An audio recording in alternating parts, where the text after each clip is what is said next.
Emocione, lotgëzimi dhe duartrokitje shoqëruan natën finale të edicionit të 64 të festivalit mbarkombëtar të këngës për fëmijë në Teatrin Migjeni. Eslin Kurti, me këngën Kërtse me mua, fitoi çmimin e parë në kategorinë Junior, 9-14 vjeç, duke siguruar edhe të drejtën për të përfaqësuar Shqipërinë në Junior Eurovision Song Contest 2026.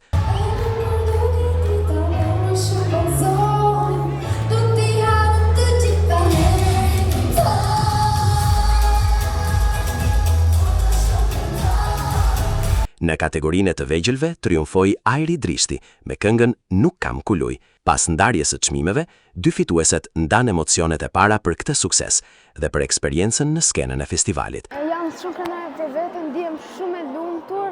Të gjithë ne konkurrentët kemi punuar shumë fort për këtë arritje. Falenderoj kompozitorin, tekstshkruesen, jurin që më përzgjodhi mua si fituese dhe siç është jam ditor të prindrit që më kanë mbështetur në gjithë të rrugëtim. Prezantimi në Junior Eurovision Song Contest është një përgjegjësi e madhe, sepse unë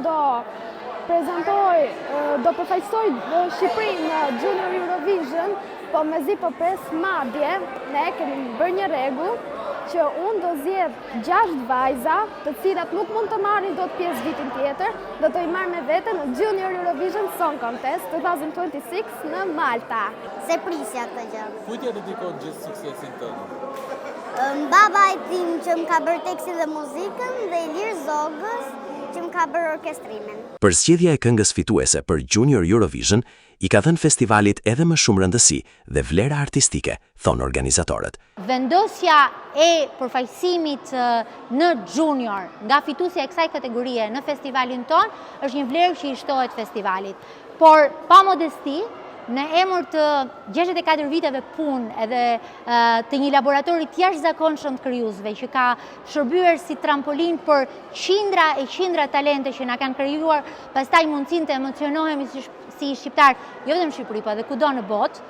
Po e them edhe një herë, pa modesti, dua të them që mendoj që Festivali i Shkodrës në fakt i bën nder Shqipërisë që të zgjedh ai përfaqësuesen në këtë garë ndërkombëtare. Ne duam patjetër që një ëndër të brezave të tërë që kanë punuar për këtë festival ta kthejmë tashmë në një plan pune dhe prandaj sot edhe çmimi i mësuesit Kujtim Alia i është dhënë sektorit festivalit.